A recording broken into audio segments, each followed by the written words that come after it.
নমস্কার, সুপ্রভাত। শ্রী শ্রী হরপার্বতী মা রক্ষাকালী মন্দিরের সকল সদস্যকে জানাই স্বাগত। অনেক দিন পর ভিডিও নিয়ে আসলাম। আমি এই জন্য খুবই দুঃখিত যে কন্টিনিউ ভিডিও এতদিন দিতে পারিনি। তো আজকে কিছু প্রশ্নের উত্তর নিয়ে এসেছি। অনেকে জিজ্ঞেস করে যে বাবা ভোলানাথ মা কালীর সেবা পুজোর কী নিয়ম, কী উপাচার। সত্যি বলতে নিয়ম উপাচারে ঢুকতে গেলে নিয়মের শেষ নেই। এক একজন এক এক নিয়মে মায়ের সেবা পুজো করে। তবে আমি আমার কথা বলছি, আমি কোনো নিয়মের মধ্যে পুজো করি না। মা আর সন্তানের মধ্যে যে সম্পর্ক, সেই সম্পর্কের মাধ্যমেই আমি চেষ্টা করি মায়ের আরাধনা করতে।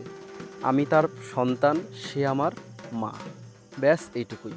মাকে মা বলে ডাকলেই মা বেশি খুশি হয়, মা তাড়াতাড়ি সাড়া দেয় আমার মনে হয়।